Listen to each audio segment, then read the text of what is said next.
बिस्मिल्लाहिर्रहमानिर्रहीम। 10th class physics chapter 11। आज का हमारा टॉपिक है हीट ट्रांसफ़र थ्रू रेडिएशन।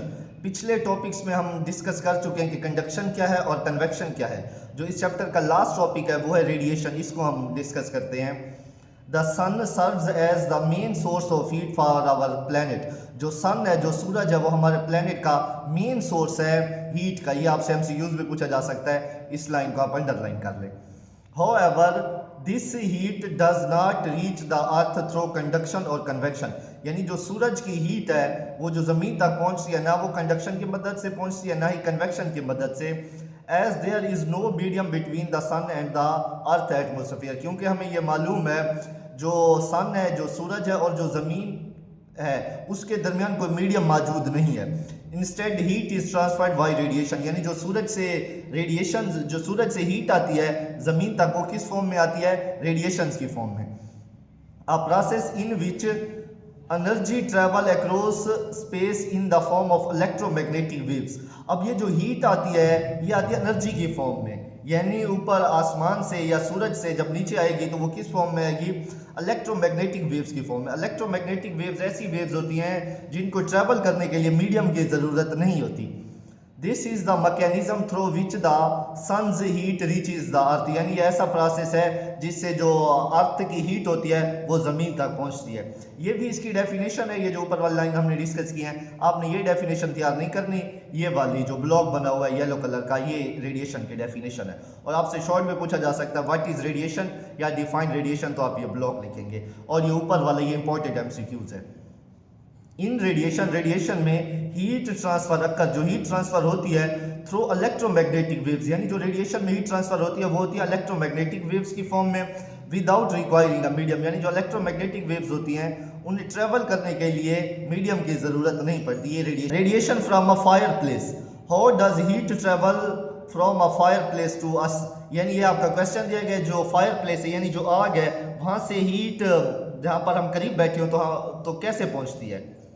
इसका आंसर है how does heat does not reach us bye conduction. यानी जो हीट होती है वो कंडक्शन की मदद से भी नहीं पहुंचती through the air, because air neither conduct heat. क्योंकि जो एटमॉस्फेयर है जहाँ पर हम बैठे होते हैं और आग भी हमारे करीब हो, तो उसके दरमियान भी होती है एयर। एयर जो है वो इतनी अच्छा कंडक्टर नहीं है कि हीट को करीब ले आए।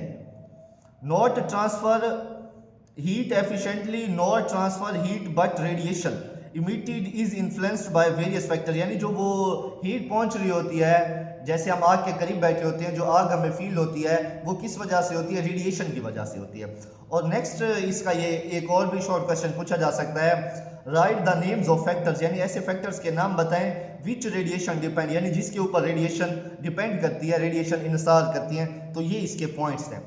The colour and texture of the surface. Colour का मतलब आपको मालूम है रंग, टेक्सचर कहते हैं उसकी साख्त या बनावट। यानी जो भी आपके पास ऑब्जेक्ट है या सरफेस है उसका कलर किस तरह से और उस सरफेस की टेक्सचर किस तरह से है।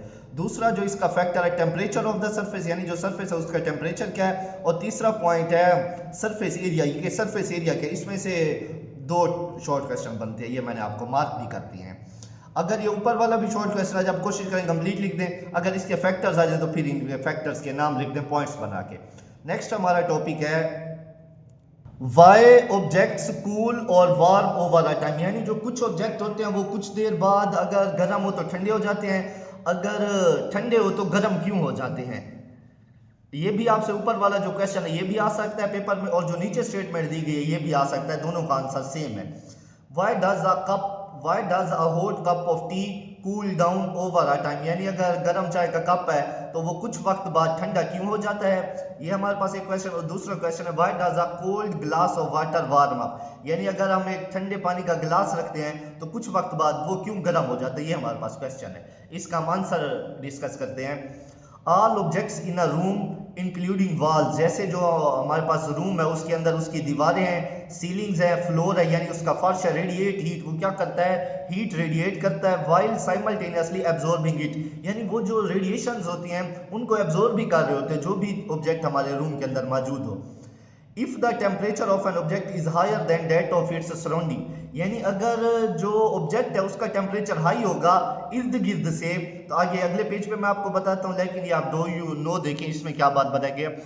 इसमें तीन चीज़ें हमने समझाई गई कि कन्वेक्शन किसे कहते हैं, कंडक्शन किसे कहते हैं, रेडिएशन किसे कहते हैं। सिंपल अल्फाज में मैं आपको बताता हूँ, कन्वेक्शन कहते हैं जब हीट ट्रांसफर हो लिक्विड और गैसेज में, उसे बोलते हैं कन्वेक्शन। और कंडक्शन कहते हैं कि जब भी कोई चीज़ फिजिकल कांटेक्ट में हो, यानी आपस में आप दो चीज़ों को टच करें तो जो हीट ट्रांसफर हो वो क्या कहलाएगी, कंडक्शन। और रेडिएशन कहते हैं कि हीट ट्रांसफर हो या एनर्जी ट्रेवल हो इलेक्ट्रोमैग्नेटिक वेव्स की फॉर्म में। आपसे इंपॉर्टेंट शॉर्ट भी पूछे जा सकते हैं मे बी, या एमसीक्यूज भी पूछा जा सकता है। अब हम अपने टॉपिक पर आते हैं जो हम डिस्कस कर रहे थे, आगे अगले पेज पे देखते हैं हम। नेक्स्ट है हमारे पास, it radiates more heat than it absorb, यानी जो ये हीट रेडिएट ज़्यादा करेगा और एब्जॉर्ब क्या करेगा, कम करेगा। कॉन्सिक्वेंटली इट्स टेम्परेचर डिक्रीज, उसका जो टेम्परेचर है वो डिक्रीज हो जाएगा, कम हो जाएगा, until it matches the temperature of the surrounding environment. और कितना कम होगा, जितना टेम्परेचर रूम का है, यानी अगर रूम टेम्परेचर अगर 20 डिग्री है तो जो उसका जो भी आपके पास ऑब्जेक्ट है, कप ऑफ टी है या ठंडे पानी का ग्लास है, उसका भी टेम्परेचर 20 डिग्री तक ही डिक्रीज होगा।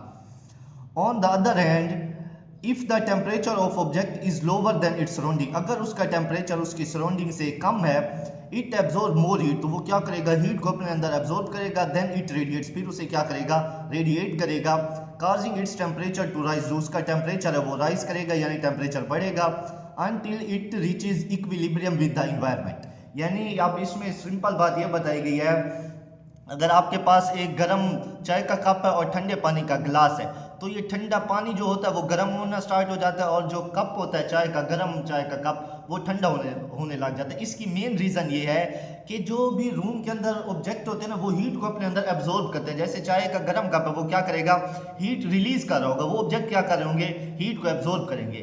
कब तक ये ठंडा होगा या कब तक गर्म होगा, जितना उसका रूम टेम्परेचर है वहाँ तक इनका टेम्परेचर आके बराबर हो जाता है, तो उनका जो टेम्परेचर होता है वो इक्विलिब्रियम स्टेट में आ जाता है।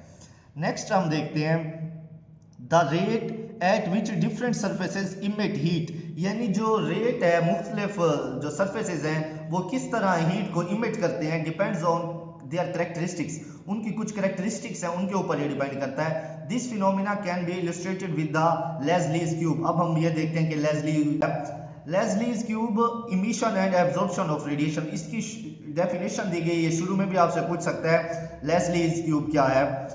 Leslie's cube is a metal box, ये क्या, एक मेटल का बॉक्स बना होता है with faces of different material, यानी जो इसके फेसेस होते हैं वो मुख्तलिफ मटेरियल से बनाए गए होते हैं। जैसे ये देख लें, अब ये जो इसका फेस है ये डल ब्लैक सरफेस है, ये शाइनी सरफेस है, जो इस तरफ इसका सरफेस होगी वो और होगी, जो इस तरफ सरफेस होगी वो और होगी। अब इसकी बेसिक 4 सरफेसेस होती है, वो हम डिस्कस करते हैं। एक होती है शाइनी सिल्वर सरफेस, यानी एक जो उसकी सरफेस होती है वो शाइनी सिल्वर सरफेस होती है। दूसरी है डल ब्लैक सरफेस, यानी बिल्कुल काली सरफेस होगी उसकी, और तीसरी जो है वाइट सरफेस होगी, और जो चौथी है वो है कलर्ड सरफेस। ये शॉर्ट क्वेश्चन आपसे पूछा जा सकता है लेस्लीज क्यूब, तो आप इसे अंडरलाइन कर लें, ये बोर्ड के हवाले से इंपॉर्टेंट शॉर्ट क्वेश्चन है। नेक्स्ट हम इसकी एक्सप्लेनेशन को रीड करते हैं कि इसकी एक्सप्लेनेशन में क्या हमें डिस्कशन दी गई है, उसको हम पढ़ते हैं तफसील के साथ। When the cube is filled with hot water, यानी आपके पास एक क्यूब है इस तरह का, आप इसे क्या करते हैं, इसके अंदर गर्म पानी फिल कर देते हैं, and one face is directed towards radiation detector, यानी इसका जो एक फेस है वो आप किसकी तरफ लगा देते हैं, रेडिएशन डिटेक्टर की तरफ। रेडिएशन डिटेक्टर ये हमें बताएगा कि जो भी सरफेस है या जो सरफेस का कलर है वो कितनी हीट एब्जॉर्ब कर रहा है, कितनी हीट इमिट कर रहा है, ये हमें बताएगा radiation detector. It is found that the dull black surface is most effective, यानी जो डल ब्लैक सरफेस है वो मोस्ट इफेक्टिव इमीटर है, यानी जो डल ब्लैक सरफेस है वो बहुत ज़्यादा हीट को इमिट कर रही है।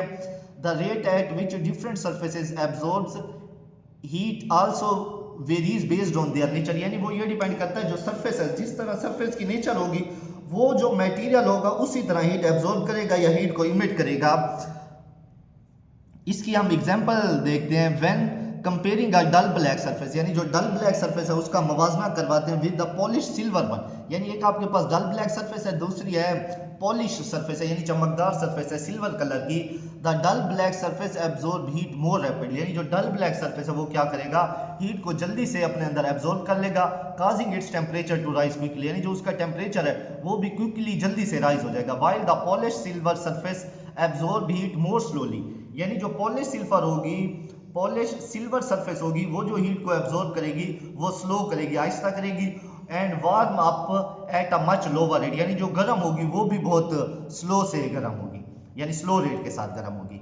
These observation are recorded and compared for clarity, आप इस फिगर में भी देख सकते, ये नीचे वाले फिगर में, यानी एक आपने कौन सी सरफेस लगा दी, सिल्वर सरफेस, और दूसरी कौन सी है, डल ब्लैक सरफेस, और यहाँ दरमियान में आप क्या देते हैं, कोई हीट सोर्स दे देते हैं। जो डल ब्लैक सरफेस है वो रेडिएशन को एब्जॉर्ब भी ज़्यादा करेगा, इमिट भी ज़्यादा करेगा, और जो टेम्परेचर राइज होगा वो भी डल ब्लैक सरफेस का ज़्यादा होगा। ये जो हमारे पास वाइट यानी सिल्वर सरफेस है ये क्या करेगी, रेडिएशन को एब्जॉर्ब भी कम करेगी, ये क्या करेगी, रेडिएशन को इमिट करेगी, और जो इसका टेम्परेचर राइज होगा वो भी स्लो होगा।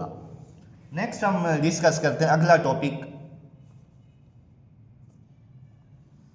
नेक्स्ट है हमारे पास इफेक्ट ऑफ सरफेस कलर, यानी जो सरफेस का कलर होता है वो किस तरह असरअंदाज होता है। And texture on infrared radiation, texture का मतलब होता है किसी भी मटेरियल की जो साख्त है या बनावट है, और इंफ्रारेड रेडिएशन क्या है, ये रेडिएशन की किस्म है जो हमें फील होती है लेकिन दिखाई नहीं देती, उनको हम बोलते हैं इंफ्रारेड रेडिएशंस। अब हम इसे डिस्कस करते हैं कि इसमें क्या इंपॉर्टेंट बातें हैं। The colour and texture of the surface have strong effect, यानी जो कलर है और जो इसका टेक्सचर है वो बहुत अहम इफेक्ट पैदा करता है ऑन हाउ इट इमिट्स, के कोई भी जो ऑब्जेक्ट है वो हीट इमिट किस तरह से करता है और हीट एब्जॉर्ब किस तरह से करता है, वो डिपेंड करता है कलर के ऊपर या टेक्सचर के ऊपर। एंड रिफ्लेक्ट इंफ्रारेड रेडिएशन, के जो रेडिएशन है वो किस तरह से रिफ्लेक्ट होती है। Dull and dark coloured surface are very good at absorbing, यानी जो डल कलर हो या जो डार्क कलर हो वो क्या करते हैं, बहुत अच्छे से रेडिएशंस को एब्जॉर्ब करते हैं। एंड इमिटिंग इंफ्रारेड रेडिएशन, और इमिट क्या करते हैं, इंफ्रारेड रेडिएशंस को इमिट करते हैं। That is why a dull black surface heat up quickly, यही वजह है जो डल ब्लैक सरफेस होती है वो क्विकली जल्दी से गर्म हो जाती है, एंड कूल्स डाउन फास्टर, और जल्दी से ठंडी भी हो जाती है। अदर हैंड, यानी जो शाइनी और लाइट कलर होते हैं ये रेडिएशन को एब्जॉर्ब भी कम करते हैं और इमिट्स भी कम करते हैं। Instead they reflect most of infrared radiation, यानी जो इंफ्रारेड रेडिएशन होती है वो रिफ्लेक्ट हो जाती है। That this is why shiny surface like polish metal, यानी जो ऐसे मेटल्स होते हैं जो चमकदार हो, जिनकी शाइनी सरफेस हो, स्टे कूलर, वो ठंडे रहते हैं under the sun compare to dark surface, यानी अगर सूरज के करीब या जहाँ पर हीट ज़्यादा पड़ रही हो वहाँ पे एक डार्क सरफेस वाला मटेरियल रख दें और एक रख दें जो पॉलिश सरफेस वाला मटेरियल हो। जो पॉलिश सरफेस वाला मटेरियल होगा वो कम गर्म होगा एज कंपेयर टू जो डार्क सरफेस है, यानी जो डार्क सरफेस वाला मटेरियल होगा वो जल्दी हीट अप हो जाएगा। The texture also. नेक्स्ट है हमारे पास metals rough surfaces absorb and emit radiation better, यानी जो रफ सरफेस है वो क्या करती हैं, एब्जॉर्ब और जो इमिट करते हैं रेडिएशन को वो बेटर करती हैं। While smooth surface tend to reflect more radiation, यानी जो स्मूथ सरफेस हो, जो प्लेन सरफेस हो, वो क्या कर देती हैं, रेडिएशन को रिफ्लेक्ट कर देती हैं। नेक्स्ट हम देखते हैं कि अगले टॉपिक में हमें क्या डिस्कस किया गया, impact of surface temperature and surface area on heat transfer. अब इम्पैक्ट का मतलब होता है सरफेस टेम्परेचर का मतलब है जो भी आपके पास मटेरियल है जो उसे हीट करेंगे, जो ऊपर वाला उसका टेम्परेचर, उसे हम बोलते हैं surface temperature. And surface area, surface area से मुराद है जहाँ से रेडिएशन इमिट हो रही हैं वो जगह कितनी है, कम है, ज़्यादा है, ये हमारा टॉपिक है। इसमें से एक शॉर्ट क्वेश्चन बन सकता है, ये मैंने साइड में लिखा है, what are the factors that depends on the rate of radiation, यानी ऐसे फैक्टर्स के नाम बताएं जो रेट ऑफ रेडिएशन के ऊपर डिपेंड करते हैं। तो इसके दो पॉइंट्स आप लिखेंगे, सरफेस टेम्परेचर और सरफेस एरिया। ये बोर्ड में आपसे शॉर्ट क्वेश्चन भी पूछा जा सकता है। The rate of radiation emitted by an object depends greatly on two important factors, यानी जो रेट ऑफ रेडिएशन है वो डिपेंड करती है दो अहम फैक्टर्स हैं। पहला फैक्टर्स है सरफेस टेम्परेचर और दूसरा है सरफेस एरिया। अब इसको मज़ीद तफसील से डिस्कस करने की ज़रूरत नहीं है, जो इसके अंदर मेन कंसेप्ट है वो मैं आपको बता देता हूँ। अगर सरफेस टेम्परेचर होगा ज़्यादा, यानी कोई भी आपके पास मटेरियल है उसे आपने हीट किया, जैसे आपने हीट किया जो उसकी सरफेस थी वो बहुत ज़्यादा हीट हो गई, यानी उसका जो टेम्परेचर है बहुत हाई है, तो वो रेडिएशन भी क्या करेगा, बहुत ज़्यादा इमिट करेगा। यानी जो रेडिएशन बाहर निकालेगा वो बहुत ज़्यादा निकालेगा। यानी अगर सरफेस टेम्परेचर ज़्यादा है तो जो रेट ऑफ रेडिएशन होगा वो भी ज़्यादा होगा। एक पॉइंट इसमें ये है। दूसरा पॉइंट है सरफेस एरिया। सरफेस एरिया से मुराद है अगर कोई आपके पास मटेरियल है जिसका सरफेस एरिया कम है यानी शॉर्ट सरफेस एरिया है तो वो जो रेडिएशन इमिट करेगा या एब्जॉर्ब करेगा वो भी कम करेगा। अगर उसका सरफेस एरिया होगा ज़्यादा यानी उसकी जगह ज़्यादा होगी जहाँ से रेडिएशन निकल रही है या इमिट हो रही है तो रेडिएशन जो रेट ऑफ रेडिएशन है वो इन दो चीज़ों के ऊपर डिपेंड करता है, सरफेस टेम्परेचर और सरफेस एरिया। यानी अगर सरफेस एरिया ज़्यादा होगा तो जो रेट ऑफ रेडिएशन होगा वो भी ज़्यादा होगा, सरफेस एरिया कम है तो रेट ऑफ रेडिएशन जो होगा वो भी क्या होगा, कम होगा। यानी ये जो दोनों है ये डायरेक्टली प्रोपोर्शनल है रेट ऑफ रेडिएशन के। इसमें यही डिस्कशन की गई है। नेक्स्ट हम ये टिडबिट को डिस्कस करते हैं। ये एज अ शॉर्ट क्वेश्चन ही आपने प्रिपेयर करना, इसके फैक्टर्स और इसे रीड कर लेंगे, ये बोर्ड के हवाले से इतना ये इंपॉर्टेंट टॉपिक नहीं है। Heat from the sun reaches us through radiation, यानी जो सूरज की हीट है जो ज़मीन तक पहुंचती है वो पहुंचती है रेडिएशन की फॉर्म में। नो एयर नीडेड, यानी इसे हवा की ज़रूरत नहीं होती। Just pure energy travelling across the space, यानी जो प्योर एनर्जी है जो खालिस एनर्जी है वो ट्रैवल करती है स्पेस से अर्थ की तरफ। एक और हमने डू यू नो, ये में भी MCQs में से ये पूछे जाते हैं। Dull black surface absorb and emit more heat, यानी जो डल ब्लैक सरफेस है वो इमिट भी ज़्यादा करती है और एब्जॉर्ब भी ज़्यादा करती है हीट को। देन शाइनी सरफेस, जो शाइनी सरफेस होती है वो इमिट भी कम करती है और एब्जॉर्ब भी कम करती है। That is why solar panels are black, ये जो अक्सर सोलर पैनल हम लगाते हैं जो इनके पैनल्स होती है ये ब्लैक कलर की इसी वजह से बनाए जाते हैं। नेक्स्ट जो हमारा टॉपिक है वो है measuring temperature using an infrared thermometer, यानी अब हमने टेम्परेचर मेजर करना है इंफ्रारेड थर्मामीटर की मदद से। अब हम ये समझते हैं कि इंफ्रारेड थर्मामीटर होता क्या है। An infrared thermometer measure the temperature of object, जो इंफ्रारेड थर्मामीटर होता है ये क्या करता है, टेम्परेचर मेजर करता है किसी भी ऑब्जेक्ट का विदाउट टचिंग देम, यानी वो टच भी नहीं करता थर्मामीटर और हमें उसका टेम्परेचर भी बता देता है। इट डिटेक्ट हीट, ये क्या करता है, हीट को डिटेक्ट करता है। उसने हीट को इंफ्रारेड रेडिएशन भी कहा है। इमिटेड बाय ऑब्जेक्ट, यानी जो जिस भी ऑब्जेक्ट से रेडिएशंस निकल रही हो उनको ये हमें डिटेक्ट करके देता है। ड्यूरिंग कोविड-19 पेंडेमिक, ये जो कोरोना वायरस या कोविड-19 का दौर था, These thermometer were widely used to check body temperature safely, यानी कोरोना वायरस के दौर में या कोविड-19 के दौर में ये जो थर्मामीटर होते थे मोस्टली बॉडी टेम्परेचर मेजर करने के लिए भी यूज़ किए जाते थे। ये आपसे शॉर्ट क्वेश्चन पूछा जा सकता है, व्हाट इज इंफ्रारेड थर्मामीटर, तो आप ये लिखेंगे, ये मैंने आपको मार्क भी कर दिया। नेक्स्ट है इसके यूजेस, कि ये यूज़ कहाँ पर किया जाता है। They are also useful for checking the heat of oven, ये यूज़ किए जाते हैं, कोई ओवन है उसकी आपने हीट चेक करनी है तो आप इंफ्रारेड थर्मामीटर यूज़ कर सकते हैं। किसी मशीन का टेम्परेचर मेजर करना है तो भी आप ये थर्मामीटर यूज़ कर सकते हैं। और even dangerous radio active material, यानी अगर कोई ख़तरनाक रेडियो एक्टिव मटेरियल है उनका आपने टेम्परेचर चेक करना है तो बगैर टच किए बगैर उसे हाथ लगाए तो आप क्या कर सकते हैं, इंफ्रारेड थर्मामीटर की मदद से उसका टेम्परेचर मेजर कर सकते हैं। To use it we point the thermometer at object, यानी हम इसे यूज़ किस तरह से करते हैं, कोई भी ऑब्जेक्ट है उसके हम इसे करीब ले जाते हैं। प्रेस द ट्रिगर, ट्रिगर का मतलब है उसके ऊपर कोई बटन होता है उसे प्रेस करते हैं। And read the thermometer on the screen, तो जो थर्मामीटर है उसकी एक स्क्रीन है उस पर हमें उसका टेम्परेचर मेजर करके दिखाया जा सकता है। ये इसकी डायग्राम भी बनी हुई है, ये आपने देखा भी होगा, ये अक्सर डॉक्टर्स के पास भी होता है। ये आज का हमारा ये टॉपिक है। नेक्स्ट हम पढ़ेंगे एप्लीकेशंस ऑफ हीट ट्रांसफ़र।